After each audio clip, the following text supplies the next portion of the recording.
streaming Chicago's progressive talk from TuneIn. Driving it home with Patti Vasquez, Patti Vasquez. From global conflicts to greenhouse gases, the folks refusing to wear masks says, and politicians getting caught grabbing asses says, she's driving it home with Patti Vasquez. Well, good evening, Chicago. Holy cats. First of all, it is a stunningly beautiful autumn evening. The moon is super close. I believe, as I heard on the Stephanie Miller show, that this is the beaver moon. I don't know what that implies. I don't know if that's something she's chosen as her designation for this moon, but it's I believe it's the closest full moon of the year. And if you step outside right now, Chicago, take your radio with you, take your phone with your TuneIn app or your Facebook live stream of Driving It Home, Patti Vasquez on WCPT as well as KKNW 1150. If you're listening to KKNW 1150, it's a little late. I'm sorry I didn't tell you last night how stunningly beautiful this full moon is. It's gorgeous. And it feels like the perfect way to have this conversation with you this evening, as we do Monday through Friday here, 5 to 7 p.m. Central, or wherever you're listening and whenever you're listening, because voters yesterday across the country said enough. They said enough of the chaos, enough of the cruelty, enough of making life unaffordable for working Americans, for working families. Democrats won up and down the ballot because people are done. They're done with the gaslighting, done with the flip-flopping, done with being told the economy is great while they can't afford groceries. And our little orange crybaby, he crapped his diapers a little bit. I'm pretty sure those were full. I think mommy had to change those. He spent all day today doing exactly what he does every single day, blaming everyone but himself. First, it was the Republicans, right? First, he said it was their fault. Then it was the Democrats. Then it was socialism. Hey, Cheeto, you can't even figure out if you want to be on the ballot because he said, I wasn't on the ballot. And then Mike Johnson, his puppet, his little Pinocchio, said he is on the ballot for 2026 and that they depend on him, essentially, because they do. They don't want to go against him, but they don't want his support. They are trapped, and I love it. I don't understand.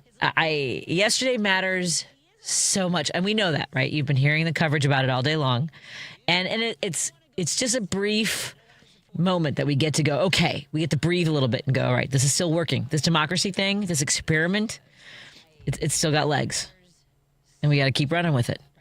I'm excited, and yet it's really clouded by the fact that what we are living through in Chicago with testimony from people who have been detained at Broadview, the fact that they are in cells where they cannot sleep, or maybe they're lying on the floor, they're leaning against a wall, they're sitting in plastic chairs, they don't have access to showers. And the facility's like, oh, well, you know what, we give them water. They get 3 8-ounce bottles of water a day.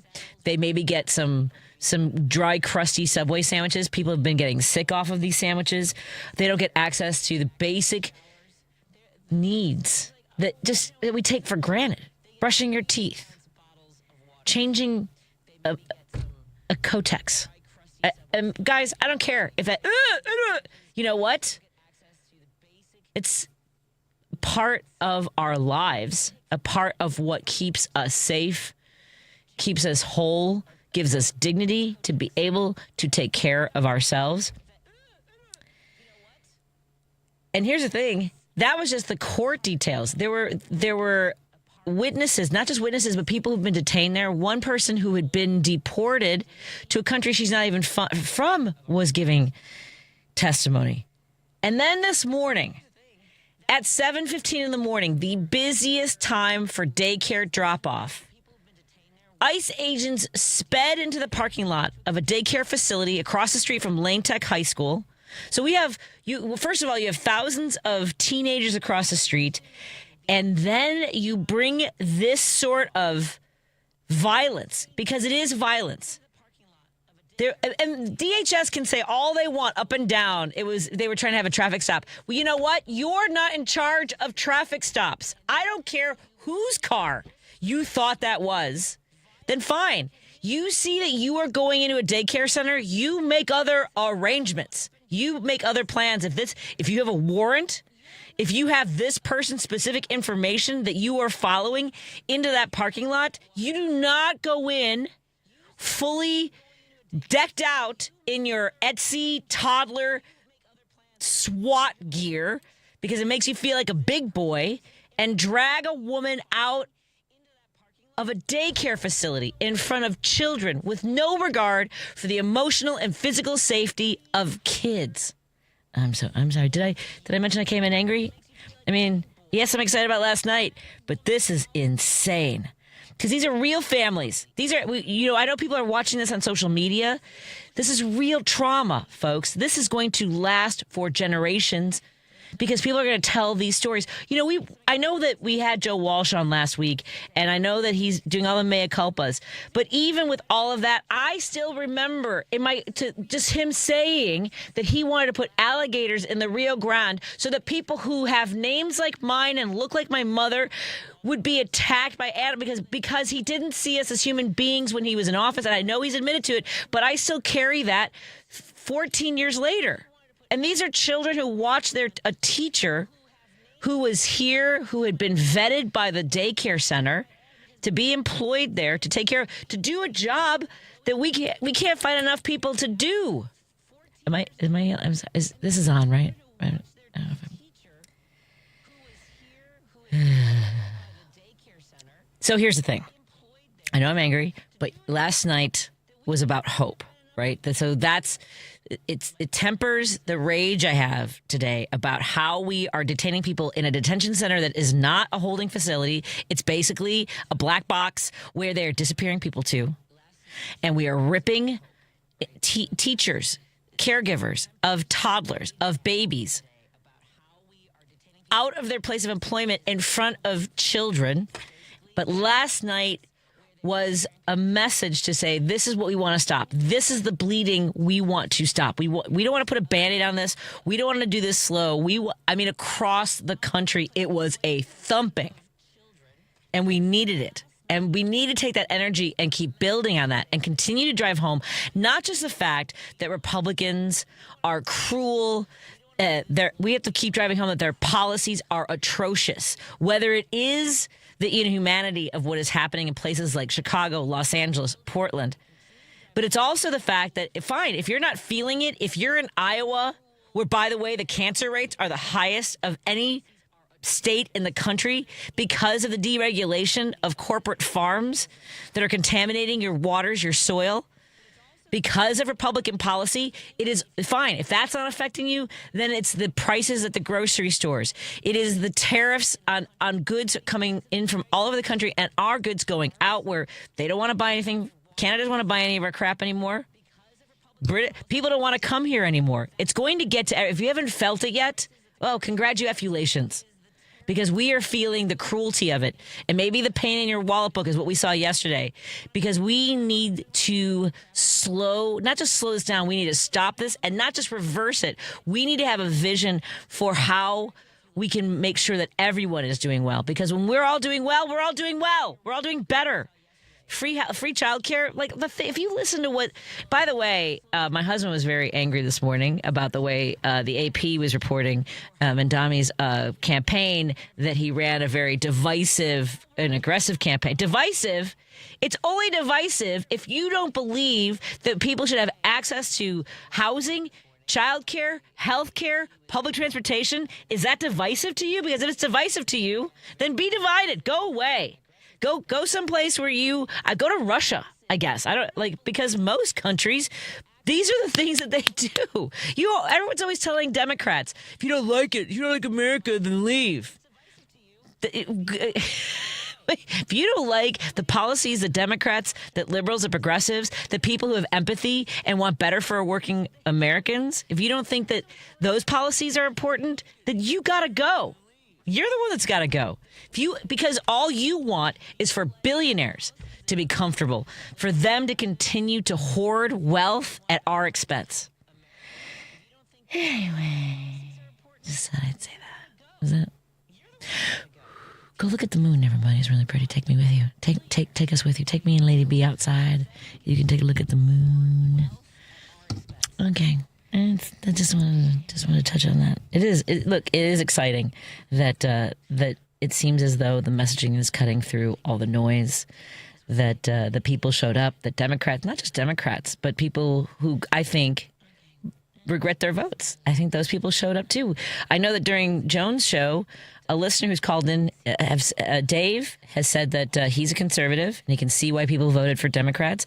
And look, I think that the candidates who won, who talked about, you might not have voted for me, but I work for you. And that was the same message when I ran for office, was exactly the same thing I would say on front porches with people. Because I was ringing, my campaign really hated that I was ringing every bell at the beginning. They're like, you can't do it. I'm like, I'm just getting signatures. I can ring the bell of every single house in this neighborhood, because I'm just looking for registered voters. And look, if they disagree with me on gun issues, if they disagree with me on abortion, if they disagree with me on public schools, I said, look, we don't agree. Oh, the one I always remember, the two doors, and this is up in the 38th Ward. It was so fascinating because the guy answered the door, and I knew it. You see a flag that basically is the back, the blue flag. It's an American flag with the blue stripe, which, you know, the whole thing about desecrating the flag or burning the flag. Also, the image of it being altered is also disrespectful. Just want to put that out there. This guy opens the door and starts tearing into me about legislation that had recently passed in Illinois. That public schools, the part of the curriculum, maybe I think it's, I don't know if it was for every school, but schools in Illinois would start teaching LGBTQ plus history and stories so that kids could have some understanding of a role we all play in our country, in our communities, in our neighborhoods, in our homes, right? So that people could feel comfortable perhaps expressing themselves too, or identifying with a story, identifying with somebody who maybe felt like they couldn't do what they dreamt of, becoming. So at any rate, this guy was going off on me about that. And I'll never forget this. He was waiting for his gun safe to be delivered. So I wasn't even going to get into that conversation. But he was very angry about this legislation, signed my petition anyway, because he said, even though we don't agree, he goes, everyone deserves to be on the ballot. And I told him, we don't agree, but if I win, I work for you too. And then I walked down, I rang a bell a couple doors down, and this woman opened the door. She had a Pride windsock. I'll never forget this. And she opened the door, and she was distraught. She was very upset. She had been crying because her niece had taken her life because her family did not accept the fact that she came out and that she was gay. And these are folks that live doors from each other.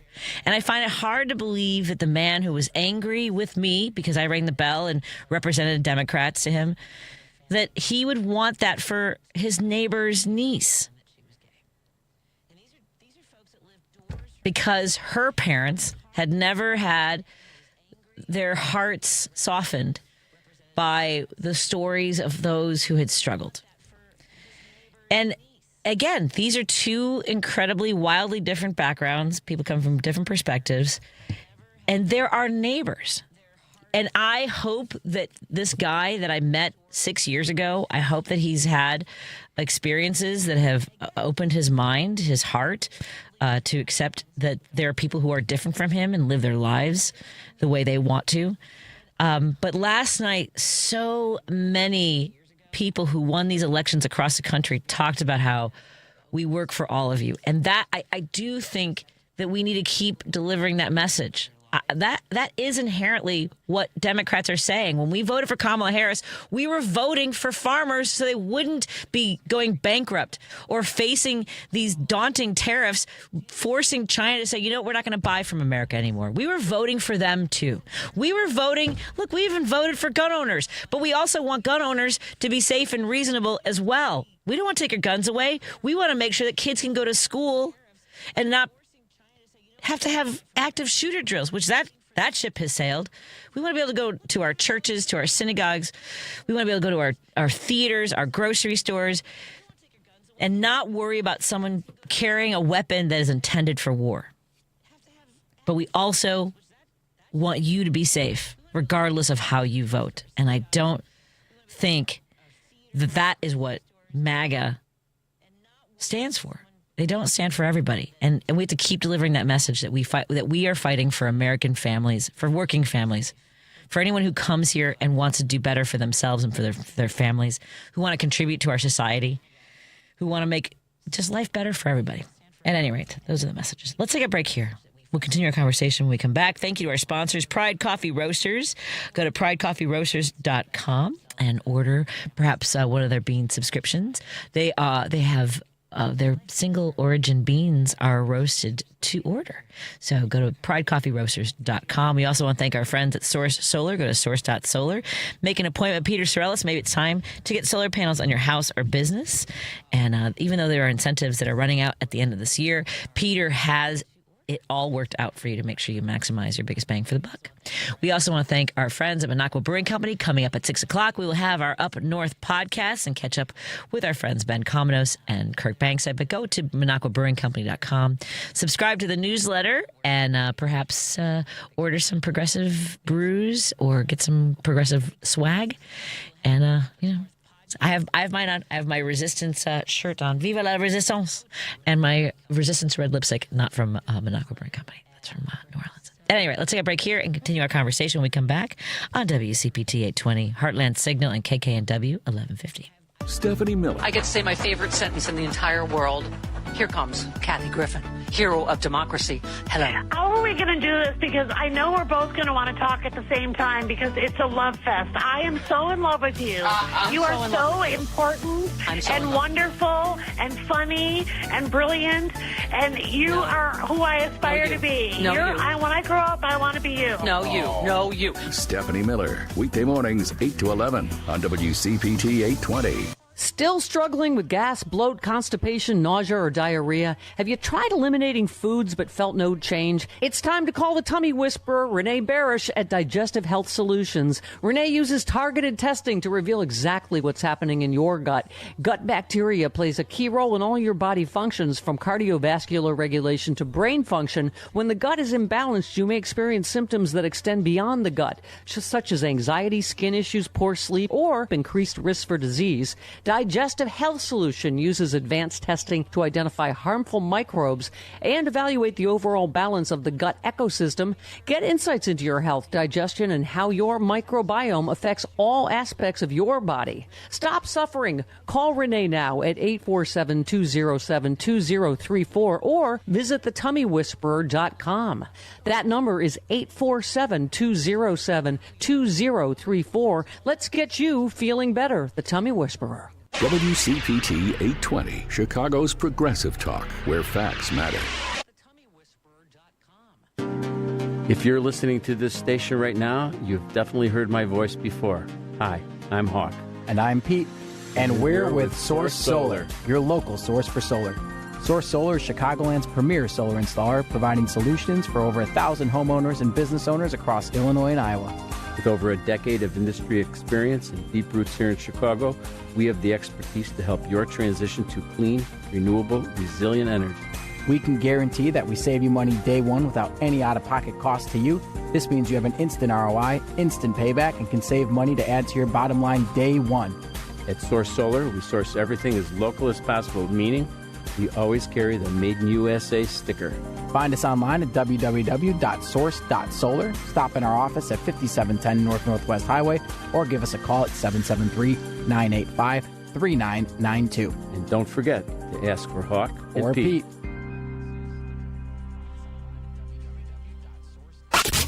You're listening to Driving It Home with Patti Vasquez.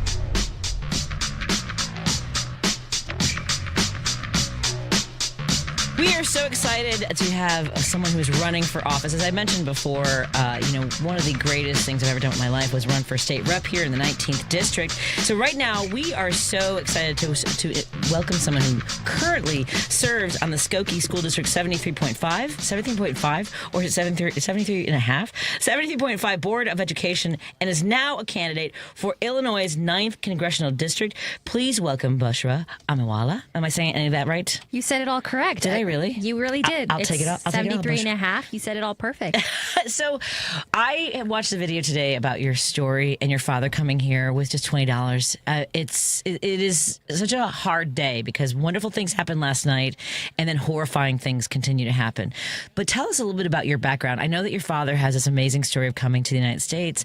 Did you always feel this sort of commitment to help those who are also coming here?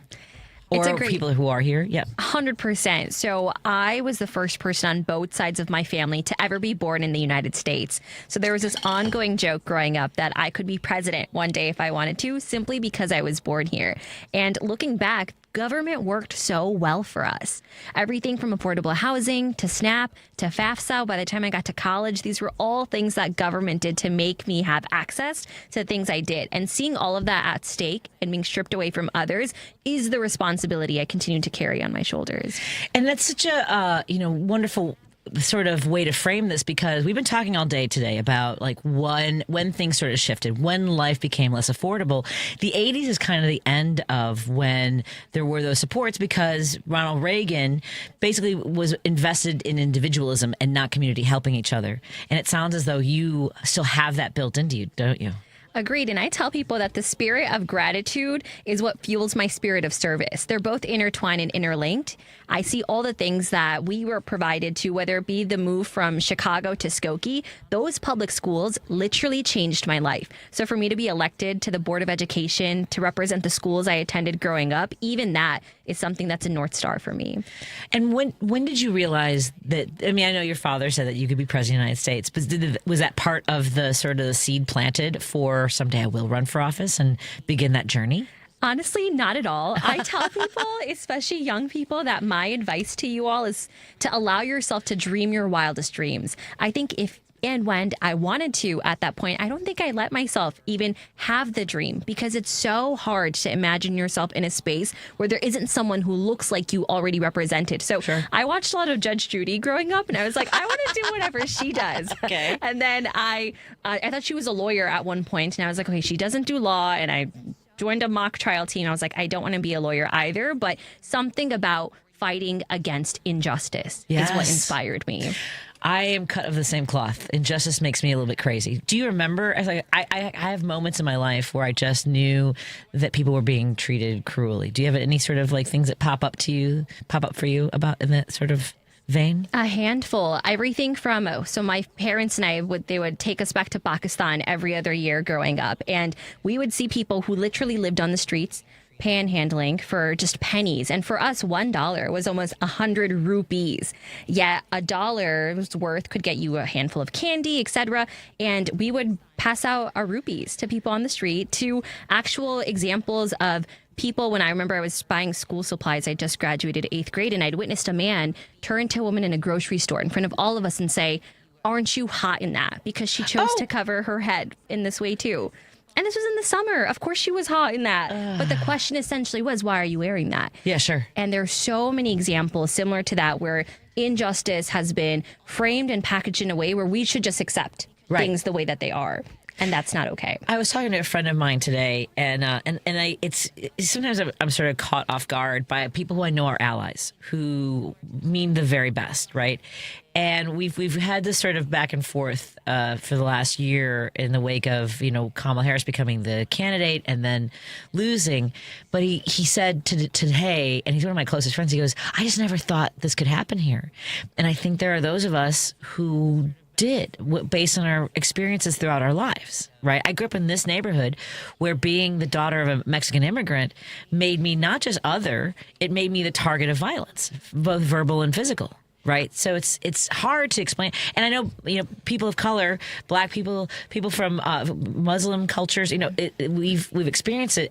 But we didn't have a way to say it's coming or it's possible. And for us, we kind of did say it was coming. Yes. We saw the warning flags and the signs, but something even like a microaggression, right? Yes. The burden and responsibility shouldn't even be on us to educate others on what it's like to be a person of a minority demographic. And it's not just demographics. It's not just gender. It's not just age. It's not just race or religion, but it's also socioeconomic differences. Yes. So talk a little about this, because I think this is where Democrats did very well yesterday, don't you think? Was driving that message home. Talk to folks about how you want to fight for working families in your district. 100%. So one thing, I oftentimes get asked to contrast myself to Zoran, and I say we're both young Muslim progressives who'd gotten elected at an early and young age, who have that backing, and now we're running for higher office. However, Zoran's running to be a leader of a municipality, so it's easy to have a unified agenda like something like affordability. But for me, I'm running to be 1 out of 435 in the legislature for our House of Representatives. Therefore, there's over 500 different types of things that I could be advocating for. So that singular unifying message, it's impossible to find that as it lands in every way. But I just want to make people's lives easier, better, because we're in survival mode right now. We are. And there was a time in which government bridged the gap between survival to living. And people can't even think about what it means to live right now anymore. It's true. We are talking to our new friend, Bushra Amiwala. Close? Good. You said it great. All right.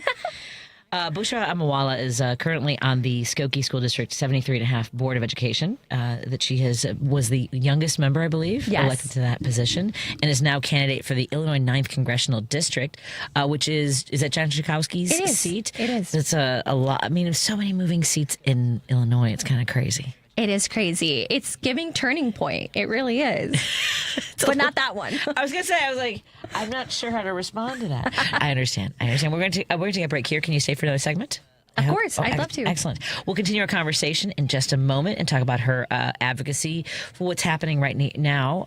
We talked today a little bit about the daycare attack, essentially is the only way I can explain it. And we'll talk a little bit more about the wins across the country. And we definitely have to address the ongoing government shutdown and SNAP benefits. More after this on WCPT 820 Heartland Signal and KKNW 1150 in Seattle. They can be a part of this too. You're listening to WCPT 820. Here's the latest Chicago weather update. I'm meteorologist Ray Miller in the Weatherology Weather Center. Look for clear skies tonight with a low temperature of 39 degrees and northwest winds at 10 to 20. Thursday, sunshine with a high temperature of 56 degrees and southwest winds at 10 to 20 miles an hour. Friday, showers early in the day with a high temperature around 63 degrees and southwest winds at 10 to 20. Saturday, rain likely, high of 49, and a chance of rain and a few snowflakes Sunday, high of 37. That's the latest Chicago weather update. Right now, it's 55. This is Chicago's Progressive Talk, 820 AM, WCPT Willow Springs, and online at WCPT820.com, where facts matter. This is First Take at Daybreak with Al Kendall. Sundays, 7 a.m., where sharp minds meet real conversations. From city programs making a difference to guests shaping Chicagoland's future, Al's got the mic and the message. You'll hear from folks like Board President Tony Preckwinkle, city and county officials, and maybe even your alderman. He has a rotating cast of insiders who actually know what's going on. If you want the headlines and the backstory, start your morning here. First Take at Daybreak. Sundays, 7 a.m., unplugged and unfiltered. This is WCPT 820, where facts matter. Union Strong Chicago continues to lead the way with progressive values and in preserving democracy. Your support of the Minocqua Brewing Company Super PAC efforts in Wisconsin and beyond strengthens the fight against MAGA Republicans. You can now purchase progressive beers like Labor Lager, Love Wins Fruited Sour, and the Resistance IPA in Chicago at Rogers Park Provisions, Diversity Beer, Wine and Spirits in Lakeview, Park West Liquor, Wine and Beer in Lincoln Park, Logan Square Liquors, and Tip Top Food and Liquors in Westtown. Visit MinocquaBrewingCompany.com for all their Chicagoland locations. As always, no matter how bad our sports teams are, please drink responsibly. Welcome back to Driving It Home with Patti Vasquez. Thank you so much for joining us and continue our conversation with candidate for the Illinois 9th congressional seat currently held by Congresswoman Jan Schakowsky. We have Bushra Amiwala in studio with us.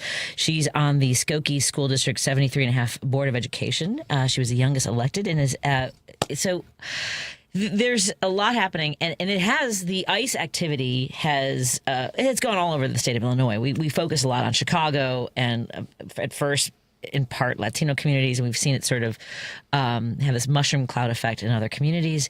Last Friday, Skokie and Evanston, how terrifying. What are you hearing from people in your communities? What I'm hearing is that this is not new.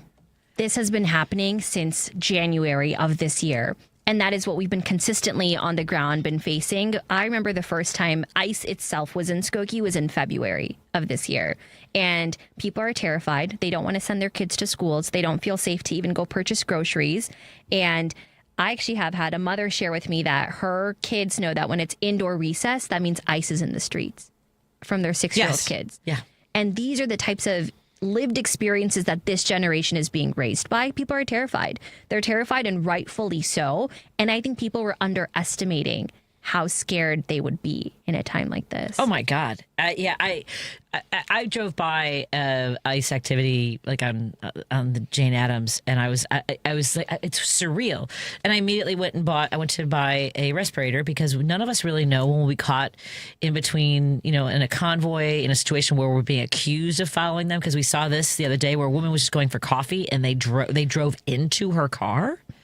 We did. We see that. We also see that we have the Trust Act where police shouldn't be collaborating or coordinating with ICE in any way. You have police officers harassing people that are exercising their free will to drive around a parking lot because they want to. And you have police officers interrogating these people saying, what are you doing? I mean, it goes in every single which way. I agree. I don't think any of us are safe if one of us is not safe. No, and I went to protest at Broadview, and it really does sort of hit home the heavy artillery that they have there. And again, to your point about the law enforcement participation in this and activity, they are 1,000% for what ICE is, it seems to me at least. They are. I mean, I've been to the Broadview protests many times as well, and we've seen state police, state troopers, local police force all lined up. And yes, they're in their vehicles and technically not coordinating with ICE, but why are you even present? Like, whose call did you answer to show up in this way today? Like, it does beg that question. Exactly.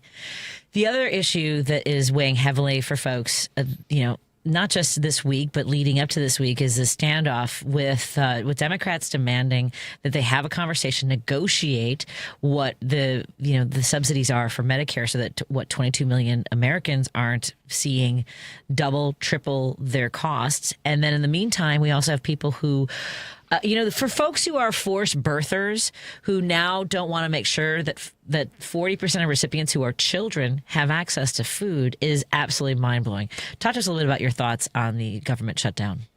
First, it's really interesting. People who might not be as politically astute ask me, why is the government even shut down? I say you have one party that wants to take all of our healthcare subsidies and give tax breaks to corporations and billionaires, and you have the other party advocating to not do that. And people think you're kidding. People think you're exaggerating. Yeah. But this is the truth in which the government is shut down. But I feel very lucky to live in the state of Illinois, where we actually can have a statewide budget passed temporarily to fill the gap that SNAP benefits at the federal level would have. We've seen in our township government step up with their township-funded food pantries that have had lines around the block. And yes, these are temporary solutions, but I think about the states that don't even have that infrastructure built in place. Yeah, no, it's catastrophic for a lot of folks. And in this state, we actually have a trigger law, I believe it was under Governor Quinn, that once we drop below a certain amount of money for Medicare, those people get kicked off the rolls. And at least we're trying to figure out the emergency funding for SNAP. This is just such a mess. And you want to go, I mean, you're the kind of person that runs towards danger. To help. Yeah, and not intentionally always. Right. I think danger might run towards me sometimes as well. I jokingly say, I don't want to say I was ahead of the curve, but the first time I ran for public office, I was a freshman in college. I ran against a 16-year Democratic incumbent 3 months after Trump was inaugurated to be our president for the first time, and 3 months after he used his first executive order to sign the Muslim ban into public and as his tenure. And I was offered corporate PAC money during that election season as well. So we need people who not just walk the walk, but have talked the talk. And that's why it's imperative that a person like me steps up to run for a seat like this. What would you say to Democrats who want to know what can we do during this government shutdown? What can Democrats do? I think that Democrats can leverage the influence they have at the federal level to inspire their state elected officials to do more than they actually can. That's what political capital looks like. Interesting. So now we've gone this way. What do you see your role of what would you say to our Illinois electeds? Because I know that I just found out there was a little bit of back and forth.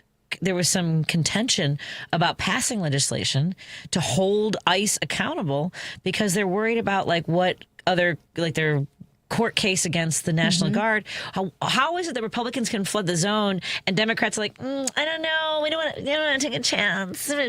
That's exactly what I'm saying. I think at the federal level, especially in a safe blue seat like Illinois' 9th, you are the only one that can take a chance without knowing that this will backfire in your face. We have the privilege in a safe Democratic area to hold our leaders accountable and to inspire them to take action. We're the cover to making sure that gets done.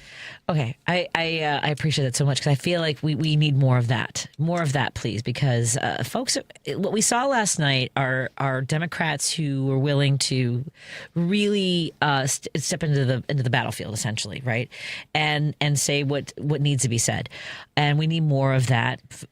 People are looking for not just hope, they're looking for a path forward. What do you see as your role in Congress? I know we mentioned before, that there's over 435 other people that you have to negotiate with. It's a lot of work. But what are your priorities when it comes to serving in Congress?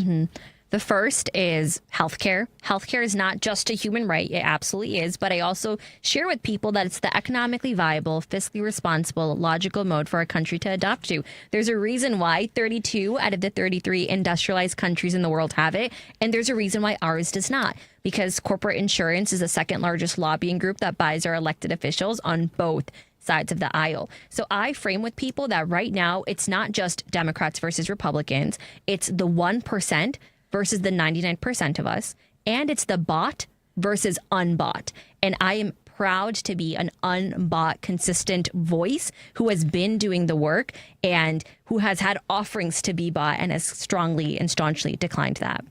I think that one of the elements that really help folks understand where you're coming from is the fact that you decided to be a part of the school board. What inspired you to run for that office? Because a lot of folks are like, it's just a school board position. And now we're learning that every single elected position around the country is important. So tell us a little about that path. Agreed. So as I mentioned, the first time I ran for public office, it was for the Cook County Board of Commissioners. I lost that election, but in a three-way race, I came in second with about 15,000 votes.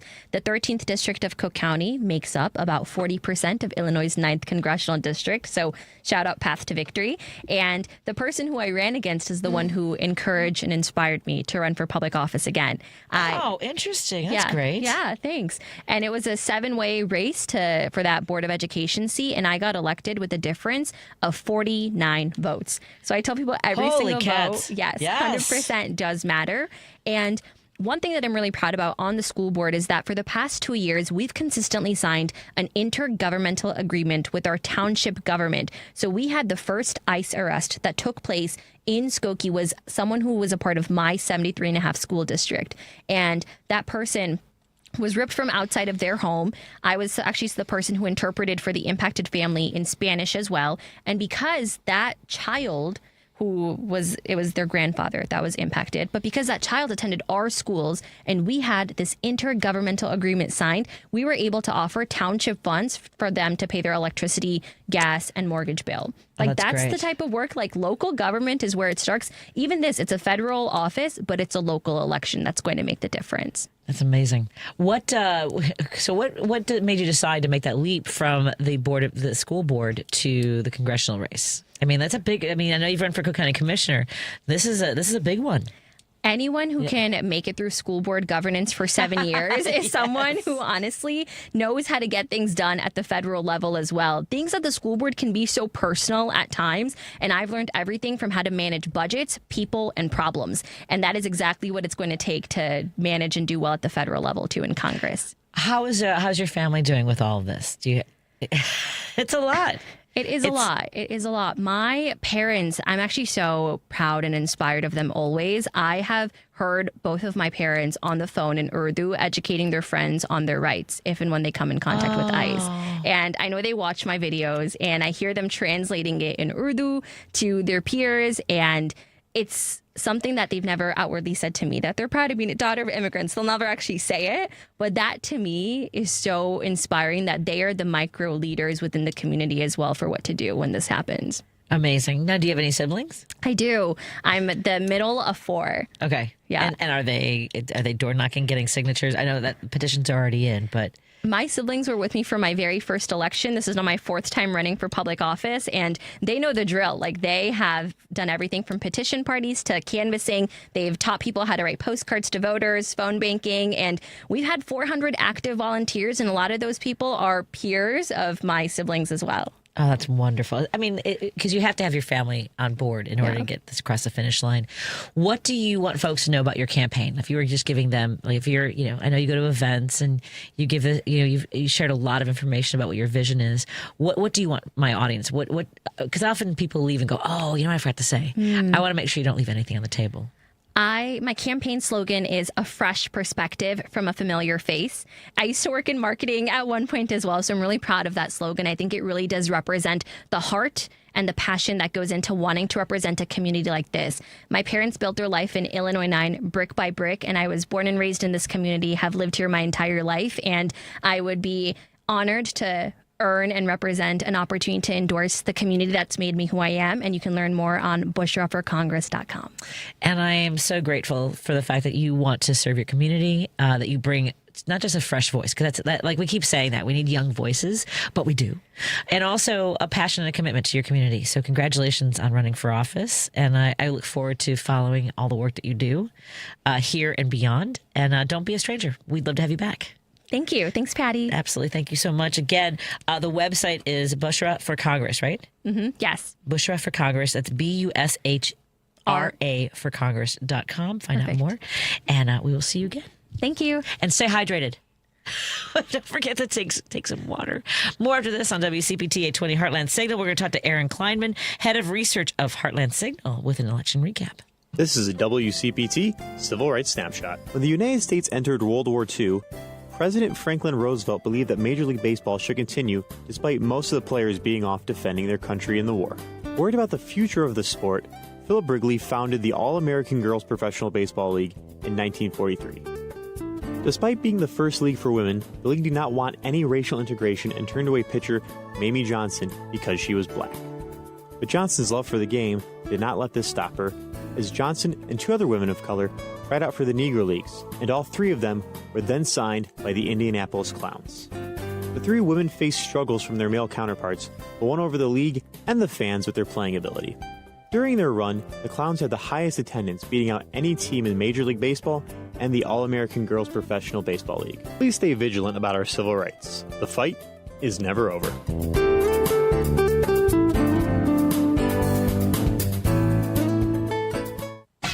You're listening to WCPT 820 because facts matter. Strong Chicago continues to lead the way with progressive values and in preserving democracy. Your support of the Minocqua Brewing Company Super PAC efforts in Wisconsin and beyond strengthens the fight against MAGA Republicans.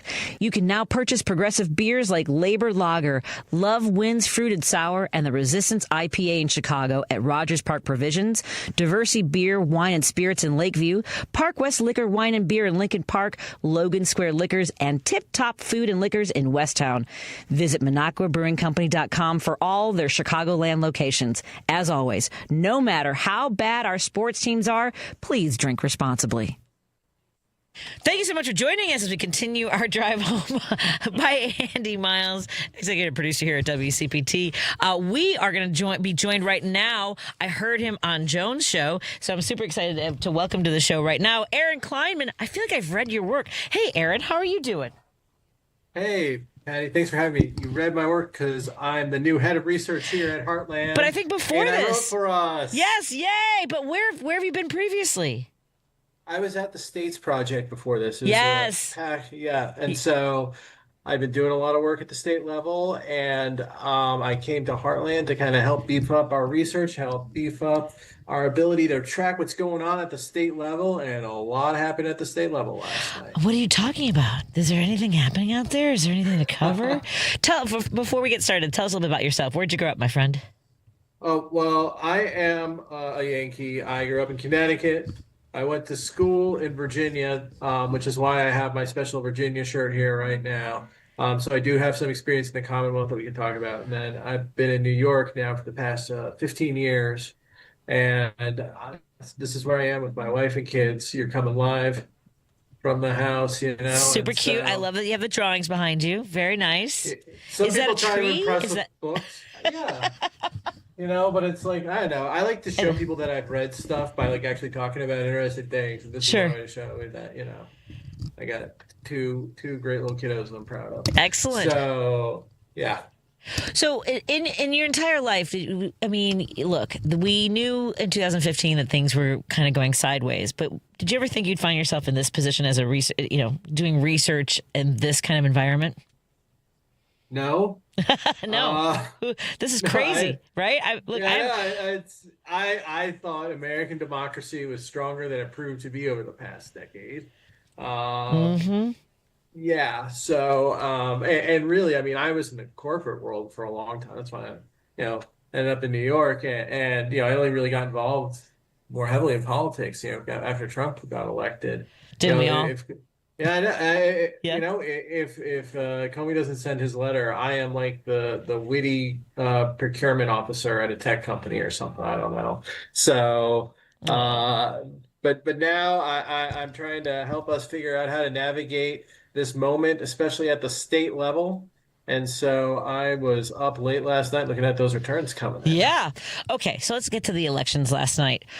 How many, give or take, how many elections were going on last night? I heard it was like in the tens of thousands. Absolutely. But the main ones, the biggest ones that, the highest profile ones that most energy were invested in were, you had state elections in Virginia and New Jersey. You had judicial and local elections in Pennsylvania. And of course, you had the New York mayoral election that everyone was paying attention to. And in California, they had their redistricting referendum, which passed like no problem. It's like almost not even what we're talking about. It's like, they blew it out the water. Well, it's funny because even though I think polling showed that the results were going to be going in this direction, there were still a lot of candidates outperformed, right? Maybe they were ahead by 3%. They won by 10%, right? Yeah. In New Jersey, there was a polling miss, I think. It missed kind of Democratic enthusiasm or something in New Jersey. I haven't seen exactly what went on there. But actually, some of the biggest upsets were in the Virginia House of Delegates. You have a Republican representative. He represented a seat that Trump carried. He had been in there for 35 years. He had been institution. He wasn't really seen as MAGA. He lost.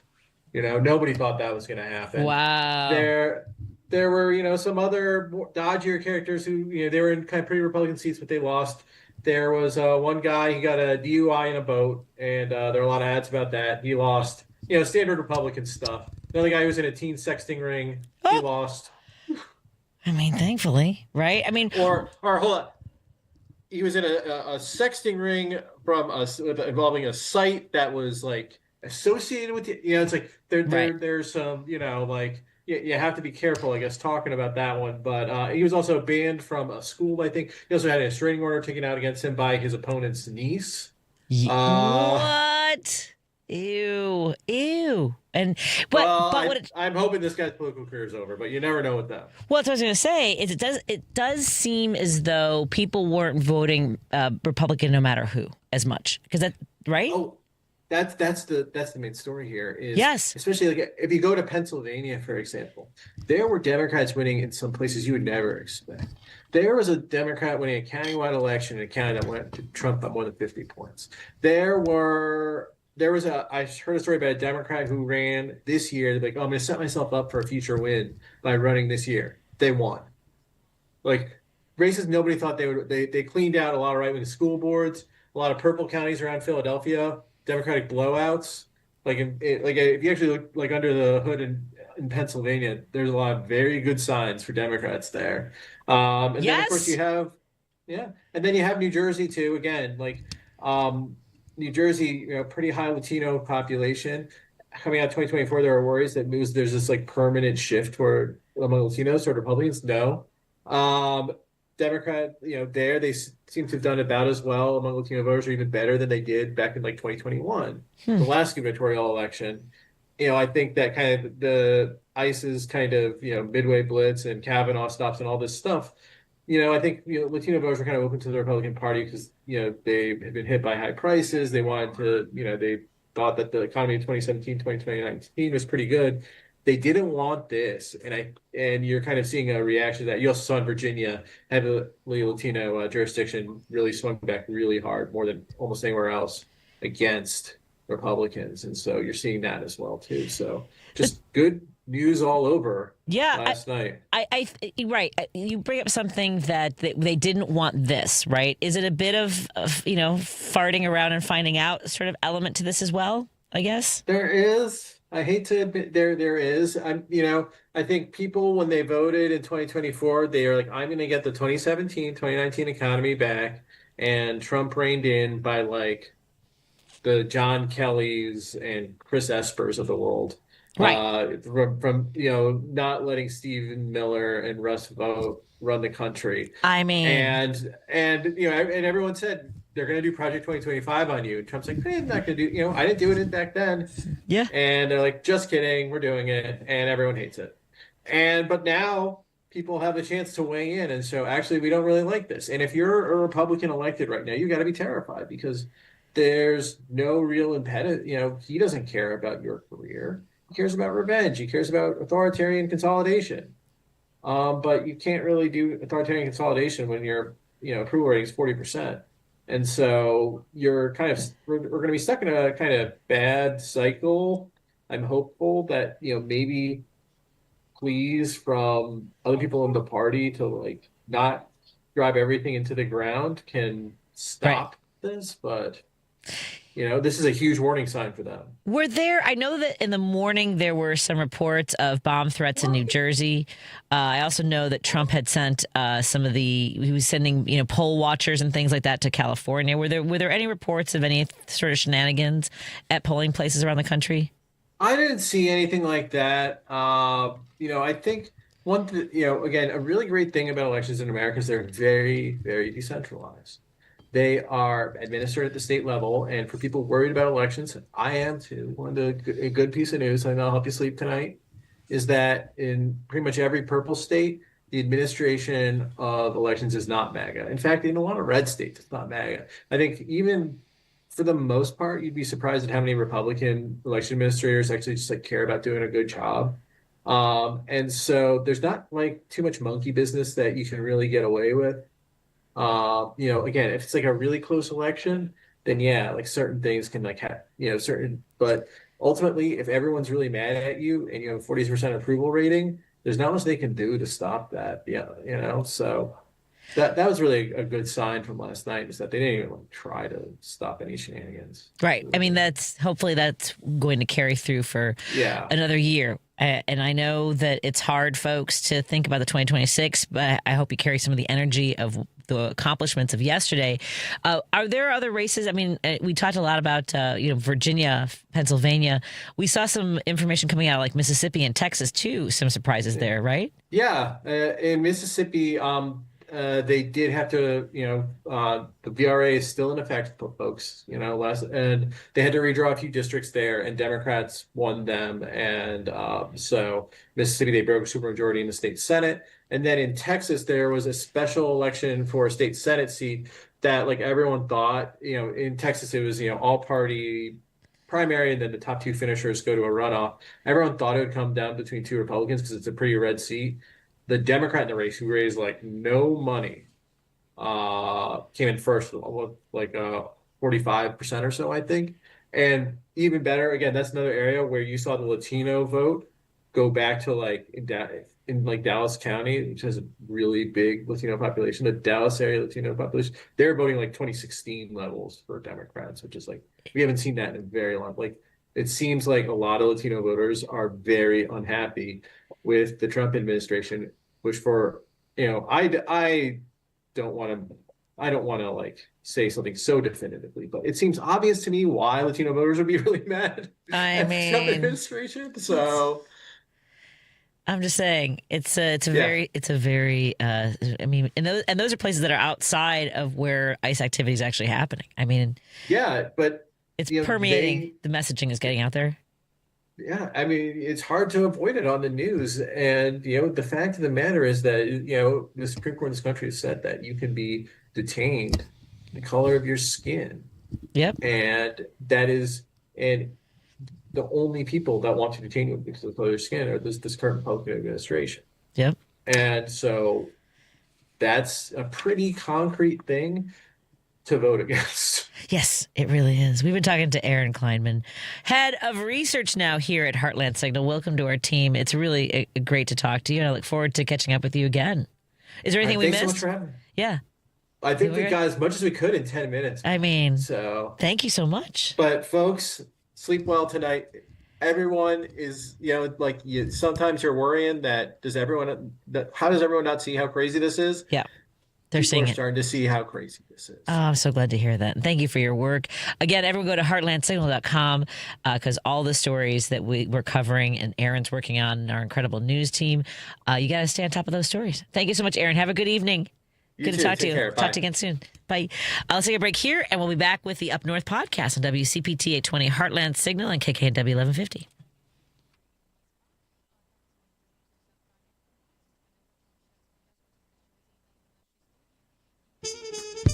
Hey Progressives, this is Richard Chu, host of Chu's Views here on WCPT AM 820, 6 to 8 a.m. Monday through Friday.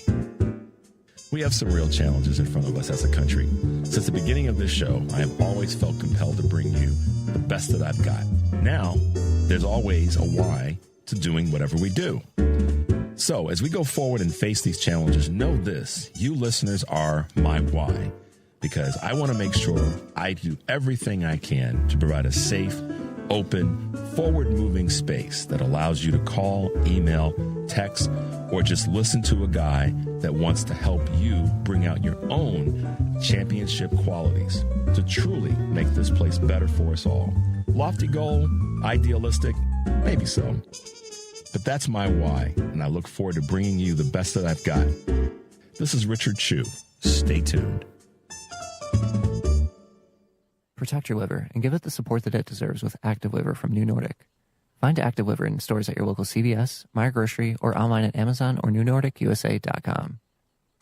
AP News, I'm Ben Thomas. The Federal Aviation Administration says it will reduce air traffic by 10% across 40 high-volume markets starting Friday morning. Ed Donahue has details. FAA Administrator Brian Bedford says the reduction during the government shutdown will impact thousands of flights nationwide. When we see pressures building in these 40 markets, we just can't ignore it, and we're not going to wait for a safety problem to truly manifest itself when the early indicators are telling us we can take action today to prevent things from deteriorating. There have been staffing shortages among air traffic controllers who've been working without a paycheck. Some have called in sick. The system is extremely safe today.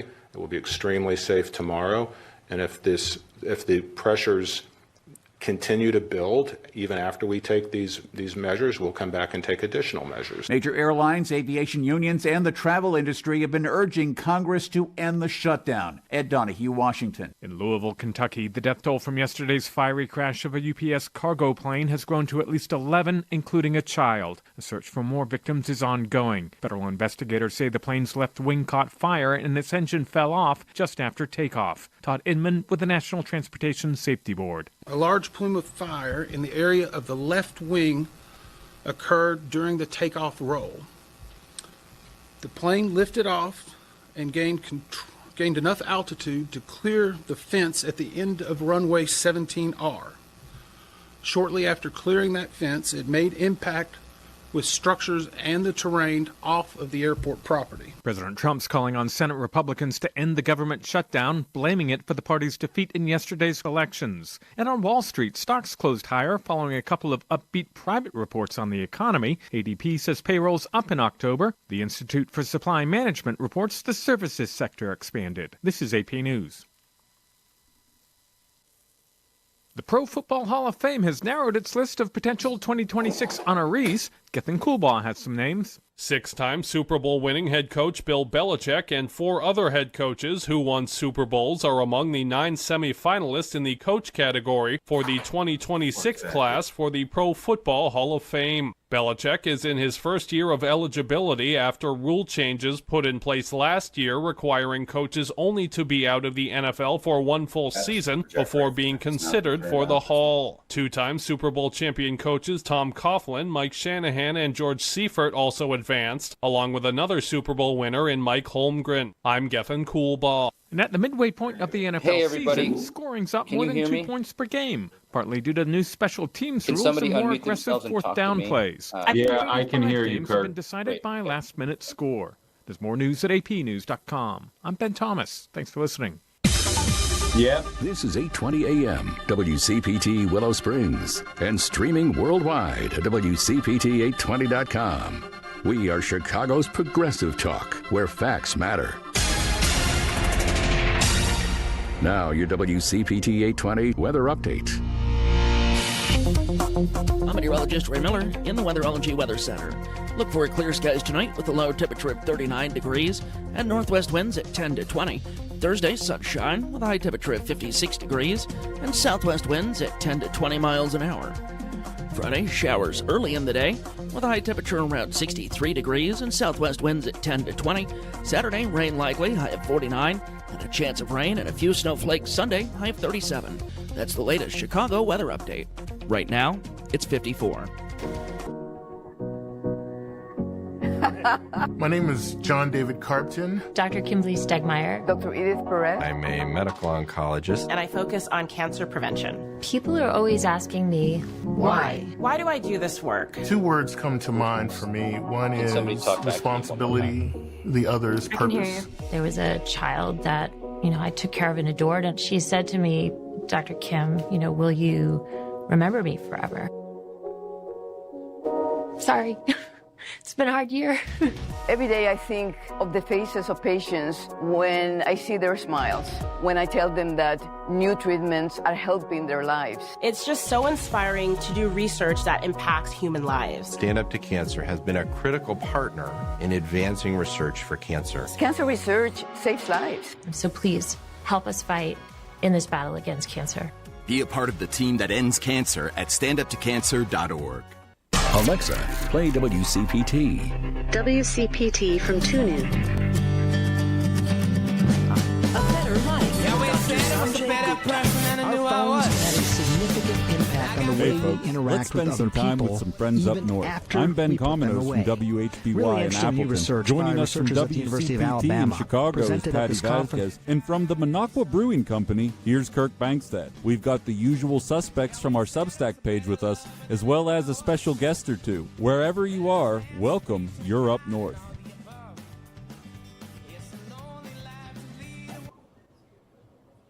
Hey, everyone. Welcome to the Up North podcast.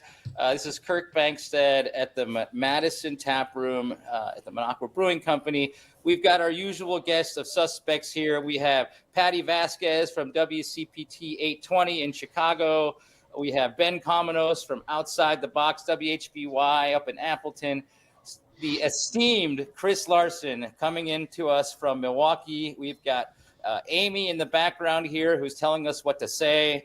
And last but not least, I wanted to introduce our Midwest audience to Amanda Nelson, who is a political commentator and analyst, and it's just a superstar in politics down in Virginia. And I met her through our Substack pages. We're both kind of like hitting high ranks at some point. And so we connected, and I wanted to invite her to the show today to introduce our audience to her. Thanks for joining us, Amanda. Thank you for having me. Happy to be here. Wonderful. Okay, so the news of the day, and I wanted to chat with all of you about it because you're all have different thoughts, but we had a wonderful night last night. Democrats won across the board. I've been listening to a bunch of interviews throughout the country. Mark Pocan talked with Tom Hartman today, and it was just bouncing off the walls, joyful. So let's hear everybody's opinion on what they thought of what happened last night, and what does it mean for both the Democratic Party and for the 2026 midterms. Patti, let's start with you. I think that, we're starting to get the message across. I do think, first of all, that a lot of people said enough. I'm grateful that there are people who are starting to show up. I don't know if a lot of the momentum and energy coming out of the No Kings rallies helped us as well. Maybe we need to have a big rally before every single election to remind each other to gather and have that sort of support for each other.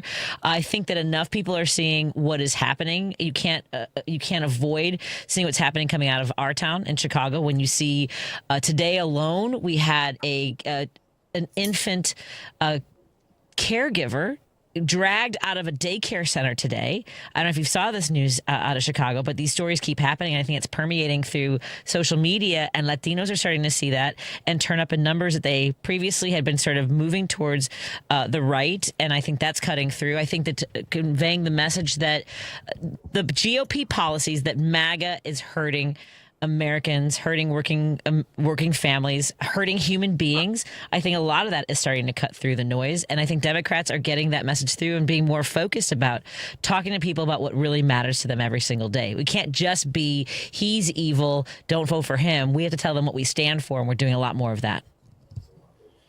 I agree with a lot of what I heard from Patti there, and I don't want to steal too much of Amanda's thunder here coming from the Virginia area, but what sticks out to me on my show, I refer to a lot of the conservative movement as something trans.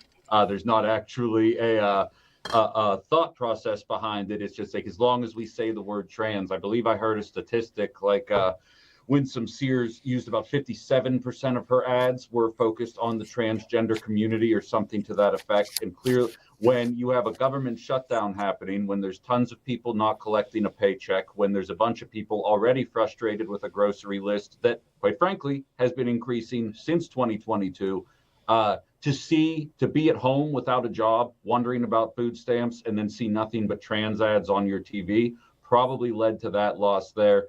I don't have a ton of thoughts on the New Jersey one, and I'm sure this comes as a shock to nobody listening that I am absolutely bleeping thrilled about what happened in New York. Most excited I've been in a very long time about politics in general, with Mamdani coming away with the victory there. So lots to be excited about, lots of work to still do, but it says to me the old talking points, I think, are going the way of the dodo, and I don't think they're going to work much longer.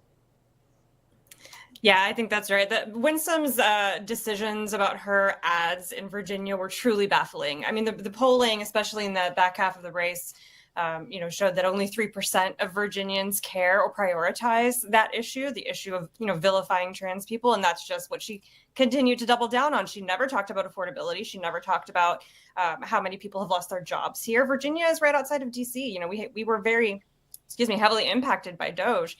She never talked about any of that. But in addition to Virginia, Jersey, and New York, I think something that's not being talked about enough is the wins that we had in municipal and state level elections in the Deep South and in pretty heavily red areas like Georgia. We flipped 2 public service commissioner seats that the Republicans had spent a ton of money on because they're oil donors spend a lot of money, or their utility donors spend a lot of money to maintain those seats. And they lost. And in one of those districts that they lost, and that was a Trump plus 40 district, Pennsylvania retained their Supreme Court justices, despite the fact that a Republican billionaire in their state had spent tons of money trying to get the Supreme Court justices kicked out. Mississippi broke the GOP's supermajority in their state Senate. They have controlled that state house since 2011. As soon as Republicans got control of that state house, they gerrymandered it all to hell, and they have held control of that state house the whole time. Of course, they still, it's still a trifecta. It's Mississippi, okay? But small wins. Breaking that supermajority is huge. In Florida, the one Republican on Orlando City Council lost. In North Carolina, South Carolina, Republican mayors and city council members lost. These are red, so this message that Mike Johnson is putting out there, that it was just Democrats in blue cities doing blue city things, is BS. It's just completely false. This was a bloodbath for the Republican Party. Alarm bells should be sounding. And, to kind of hang a lantern on what Patti said, the patterns that we saw in especially Hispanic voters and young voters that really handed Trump the 2024 election, he's completely lost those gains, completely lost them. In New Jersey, Mikey Sherrill ran ahead of Kamala Harris in raw votes from heavily Hispanic counties. So, I think that it means, echoing what everyone else here has said, we need to continue to double down on the things that our voters care about, affordability, and message it in such a way that your local electorate hears you. Mamdani's a great candidate for New York. Spamberger's a great candidate for Virginia. They're kind of saying very similar things, but they're saying it in a way that their electorate can hear it. And that's what I think we should be taking away. Can I have one more thing before we move on? I also want to, I'm so grateful that a lot of folks are talking about how no matter how you voted, I work for you. And I think that is another thing that's cutting through. Sorry, continue.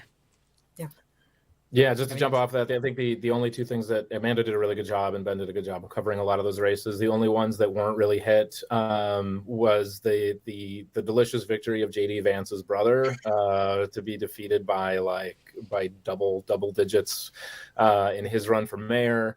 And then the Prop 50 in California, where they called it the moment the polls closed, because part of that is they're actually doing some of the early counting, which is something we should be doing across the nation.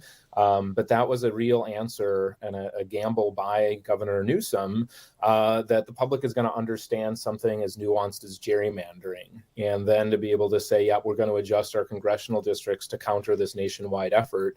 And I think the thing that those have in common, and all of these have in common, is fighting back against Trump, which is key at a time where it's very clear that he is consuming so much of our attention, but in an inverse way of what he's actually doing to help people. And all of these candidates and all of these things are actually showing here's a way to fight back, here's a way to push back.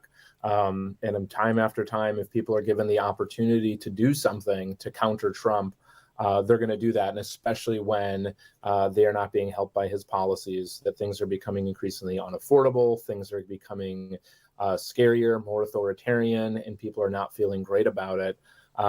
It is united. All these candidates, they span the full spectrum of the political scope. But the one thing they have in common is that they are actually going to be looking out for the people and responding to the public, which is very much needed right now, because we have somebody who's throwing Great Gatsby themed parties while the government is entering its 6th week of shutdown. So thanks, Senator. I should say Chris by now, I guess. My thoughts are,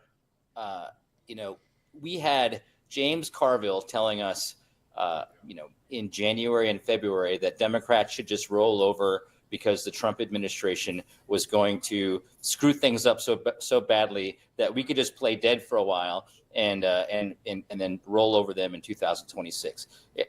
That was what I believe, like, the leadership of the Democratic Party followed. Both Jeffries and Schumer particularly, and I think most of us who are following politics, who are activists, were going crazy while that was when that was the mindset. And I think that what we saw, especially with Mamdani, I mean, the dude's a fighter.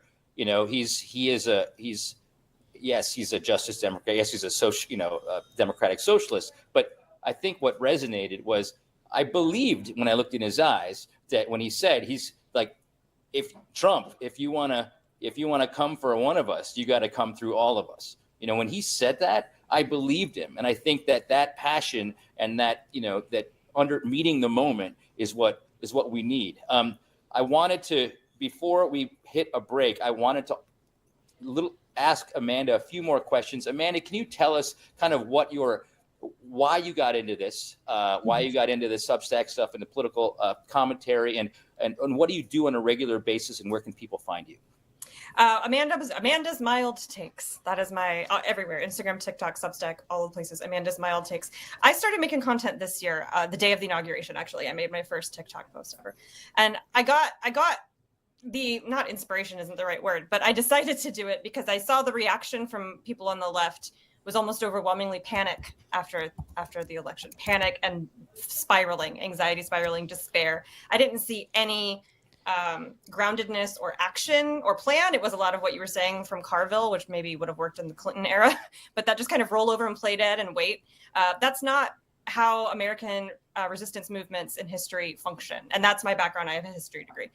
So I started making content about, here are the precedents for what Trump is doing. Here's where this has happened before in American history specifically, not just in Germany, here, because Germany got a lot of inspiration from us. Here's where it's happened in America before, and here's what people did about it to fight back. And here's how you can get involved.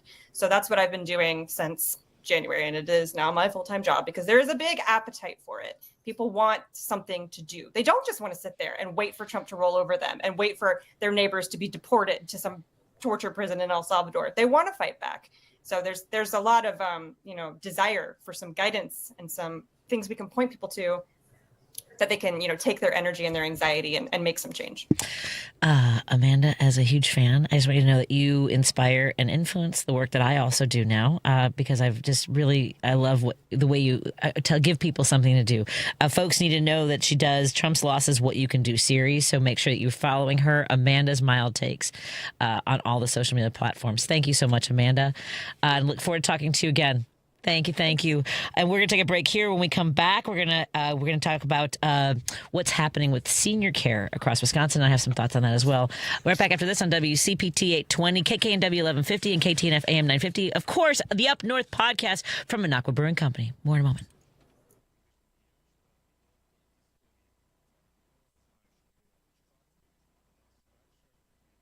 A better life with Dr. Sanjay Gupta. Our phones can have a significant impact on the way we interact with other people, even after we put them away. Really interesting new research by researchers at the University of Alabama, presented at this conference in Washington, found that moms who were in the habit of spending more time on social media talked much less to their kids when they played with them than did moms who spent less time on social networks. And that difference carried over even when they weren't using their devices. Now, one expert we asked about this said, our minds wander to activities that are more pleasurable naturally, and we know social media can be that experience for most people. So what can you do aside from spending less time online? You should carve out kids-only time. Even a few minutes of your undivided attention will mean the world to them. I'm Dr. Sanjay Gupta, helping you live a better life. Serving my country required sacrifice that changed my life forever. I remember the day I came home. Because of my injuries, this house wasn't right for me anymore. I remember the narrow doorways, the small bathrooms, the shelves out of reach when in my wheelchair. Every day was full of obstacles. I felt trapped. I remember a better day, the day my family received a specially adapted custom home from Homes for Our Troops. That day changed everything. Now we have a safe and accessible home to enjoy the freedom I fought for. This place, our home, is exactly what we needed to rebuild our lives. Homes for Our Troops builds and donates specially adapted custom homes nationwide for severely injured post 9/11 veterans and enables them to rebuild their lives. Join our mission at hfotusa.org. Chicago's Progressive Talk, WCPT 820, where facts matter.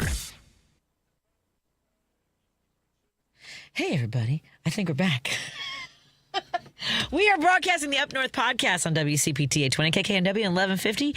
And right now we have Kirk Bangstad taking over once again. Yes, thank you so much. Oh, That's Ben Vasquez's voice there from WCPT 820. For some reason, she lets us do this show during her show, which is absolutely fun.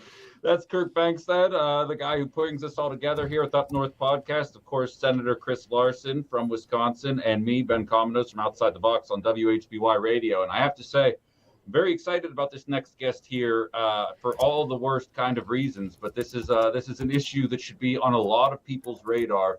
We are about to start speaking with, and I hope I'm doing this right, Nancy Rope here with Wisconsin Senior Summit.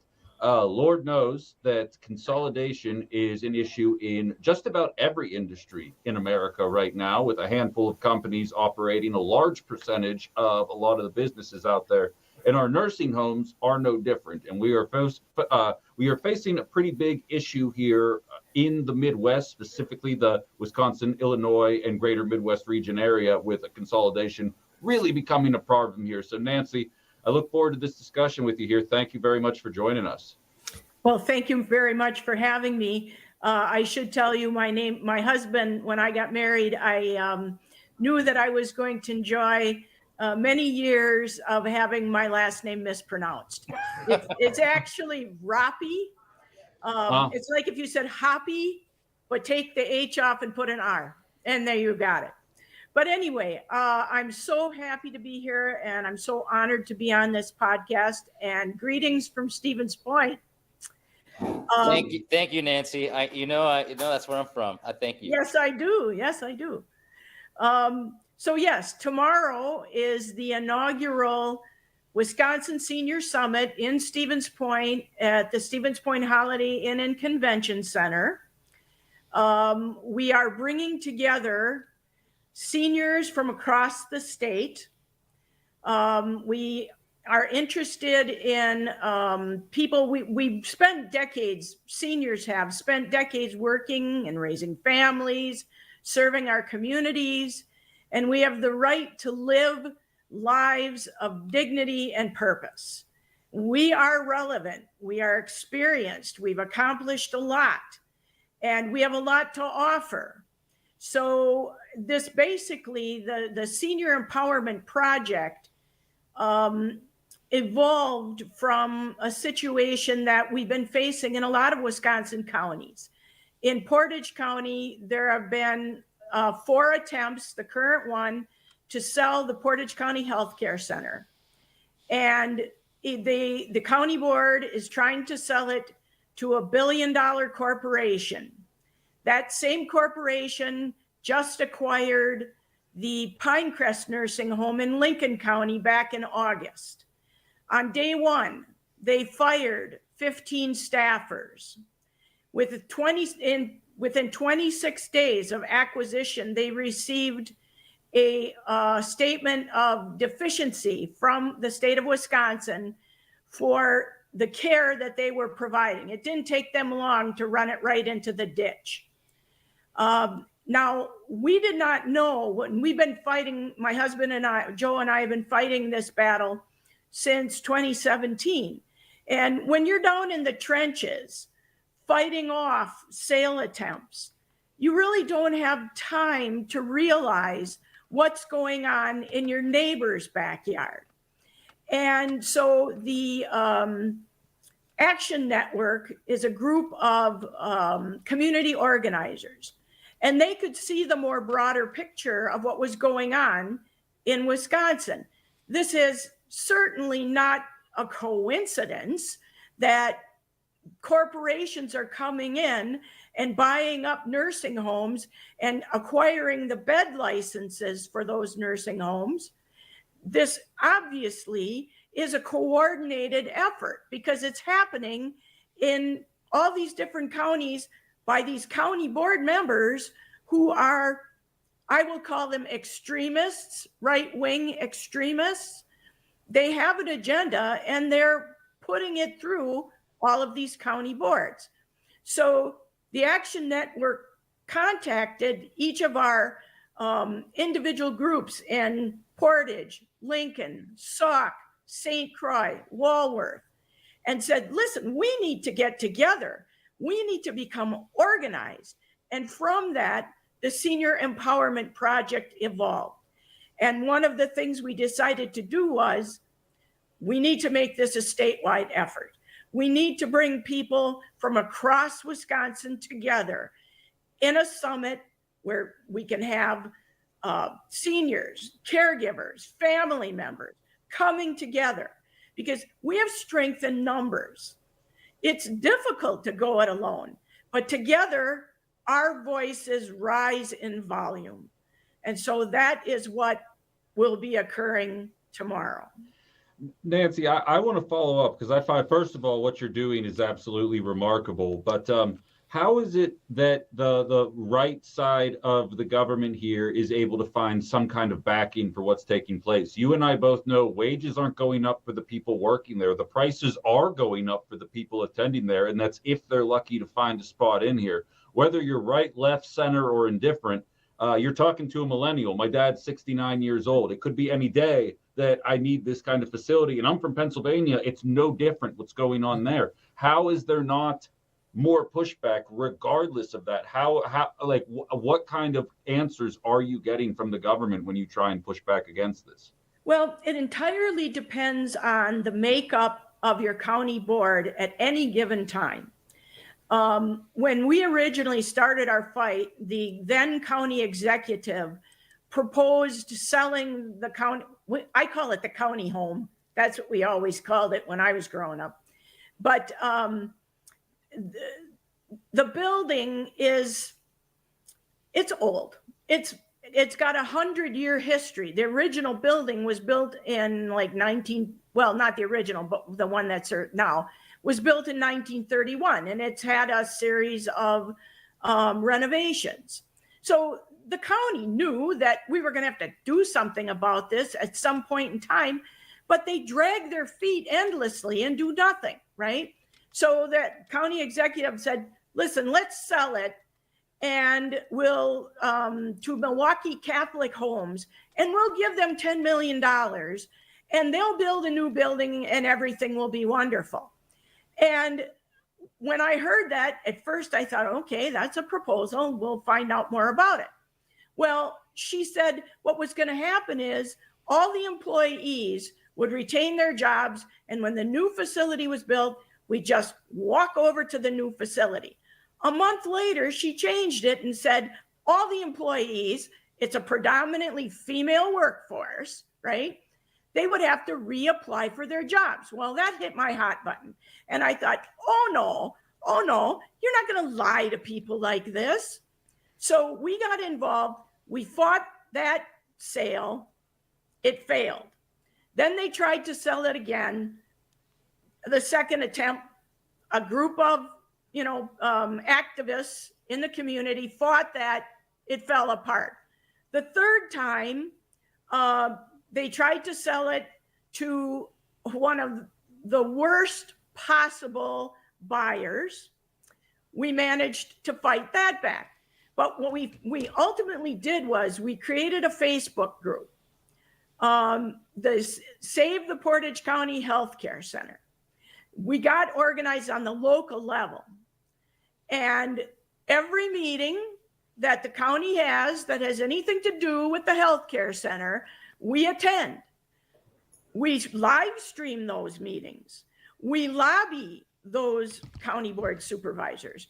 We passed 2 referendums in Portage County, one to give us the money to operate while we were figuring out the future, and the second one to build and operate a new healthcare center. And we were literally at the point of shovels in the ground when the current county executive stepped in unilaterally and put a pause on the project. Amazing. Nancy, I'm sorry. Go ahead. No, I have to run for a break, but I want to make sure people know how they can get involved and support the work that you're doing. I know that you have an event on Thursday, November 6th. That's this week at the summit from noon to 4 at the Holiday Inn and Convention Center in Stevens Point. And then the website is also senioремpowermentproject.com. Is that correct? .org. Senior Empowerment Project. Nancy Rapay, thank you so much for all the work that you're doing. I know we can have a longer conversation. Thank you so much for informing us and enlightening us with this. It's important work, and it's unconscionable of what's happening. Thank you so much. It is. Thank you. Absolutely. Thank you. Let's take a break here. When we come back, we'll continue our conversation with the Up North podcast and find out about Kirk's latest legal dealings from his lawyer, Fred. Will join us in a moment. You're listening to WCPT 820. Here's the latest Chicago weather update. I'm meteorologist Ray Miller in the Weatherology Weather Center. Look for clear skies tonight with a low temperature of 39 degrees and northwest winds at 10 to 20.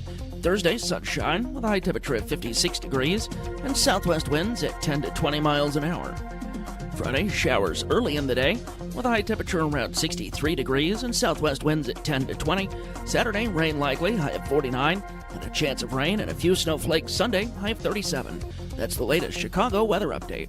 Right now, it's 52. This is Chicago's Progressive Talk, 820 AM, WCPT Willow Springs, and online at WCPT820.com, where facts matter.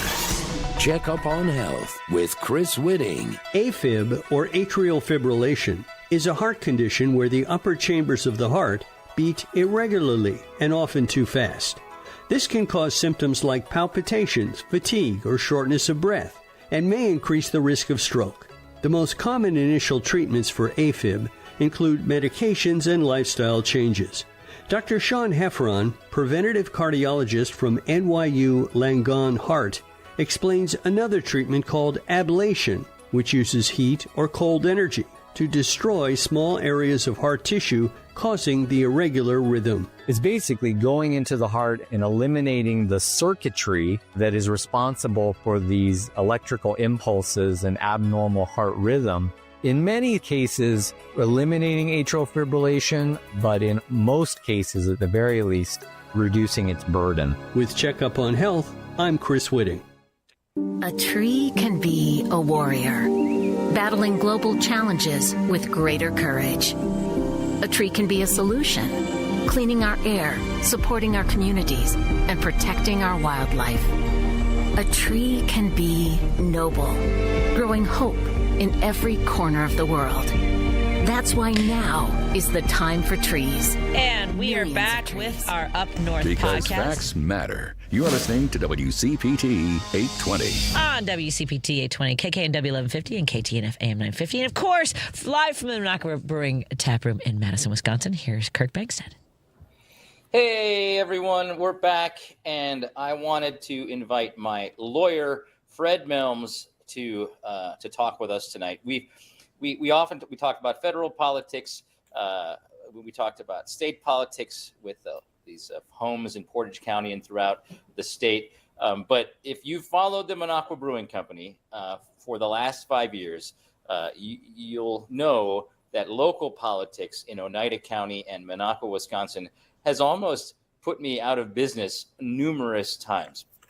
And it's probably the craziest story that you're never going to hear covered, because there's absolutely no news in northern Wisconsin, and the only news outlets that there are owned by, it's like the Hatfields and the McCoys. Like, it's owned by the guy that wants to run me out of town, and so there's no news because that's the guy. His name is Greg Walker, and he's the publisher of the Lakeland Times, and he has this cabal of the sheriff, the county board chairman, and the Minocqua town board, and they've made it hard on the Minocqua Brewing Company. And there's two big things that are happening this week, and so I wanted to let our listeners know from the horse's mouth. And Fred's mouth does not look like a horse, but Fred is my lawyer who has kept me out of trouble for so long. So Fred, welcome to the show. Thanks for joining us.